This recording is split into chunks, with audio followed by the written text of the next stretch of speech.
Hey, we're Against the Current, and you're watching Rock Sound.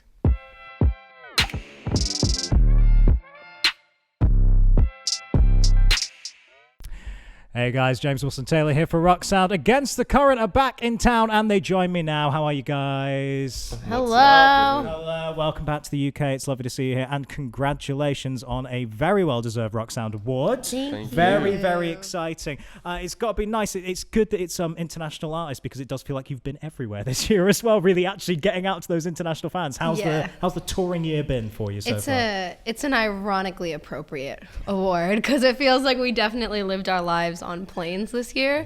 I remember one routing in I think it was August. It was just like LA, Korea, New York, London, Germany, because we were doing Rock and Ring, and it was just like the summer. It just felt like we were always on a different continent. I don't think I ever adjusted to the time zone. Still jet lagged. Jet lagged. I'm like permanently jet lagged. That's nice. The name of album 3.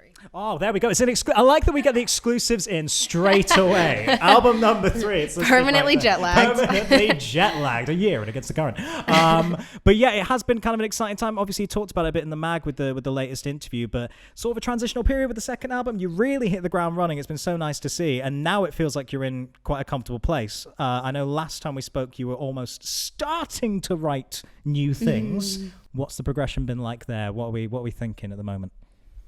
We've been messing around a little bit, and then I think we're really going to dive in early 2020. Yeah. Like January. Why aren't you talking? You wrote a bunch of songs. I don't know.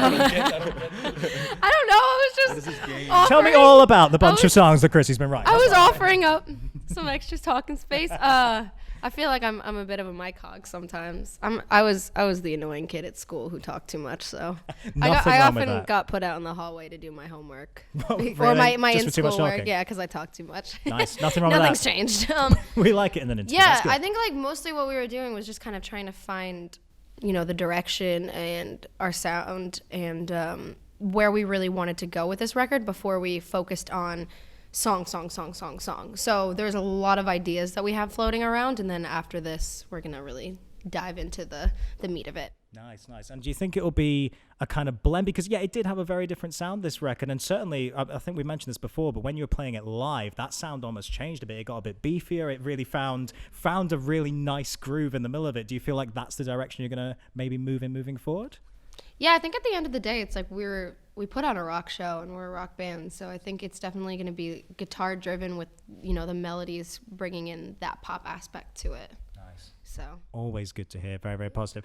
Chrissy, I do want to talk briefly about something big since the last time we saw this League of Legends stuff. Now that looks super fun.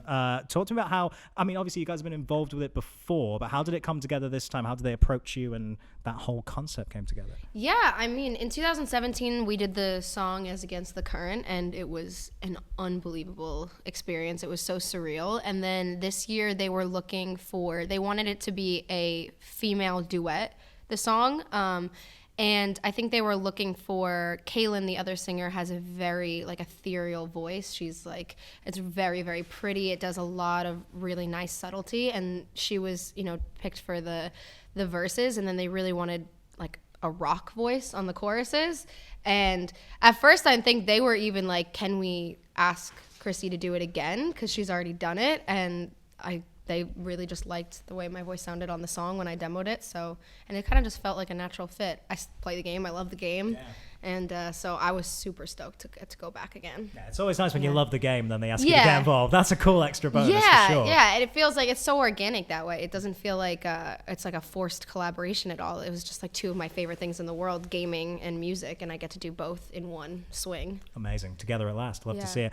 Guys, I want from each of you now, because we are at the very year end. These are almost Christmas shows right here. I want your highlights of 2019 right here. Let's go down the line. I want to know what has been any highlight you guys have had in terms of this huge year for you guys. Rock and Ring, Rock and Park. Cool. Yeah. Big festival shows, those. Big No, they were a shows. lot of fun, yeah. Nice. That was crazy. Yeah. Personally, the League of Legends performance, performing at Worlds again in Paris was a huge one. So that was a big deal for me. Awesome. Same thing as Dan. Nice.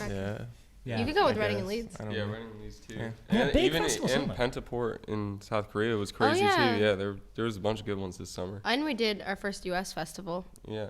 Just like festival season in general, because we got to play Lala, which was our first U.S. festival, Pentaport Rock, which was our first Korean festival, our first Asian festival, really, and then Germany, Rock am Ring and Rock and Park. That was our first mainland Europe festival. Yeah. And all big stages, big old stages, No, they're man. big old stages. Yeah, Reading and Leeds. Again, you mentioned it in the mag, but Reading and Leeds really did feel like a moment this year. That was Yeah. a It was big so much old fun, yeah. show, man. Yeah, It was talk to me about fun. that one in particular. How did you feel with that one? It's always just a blast because the UK fans are just amazing. I mean, it's like that's why, we're ending our tour here. It's just they're ending our year here because the fans here are just incredible.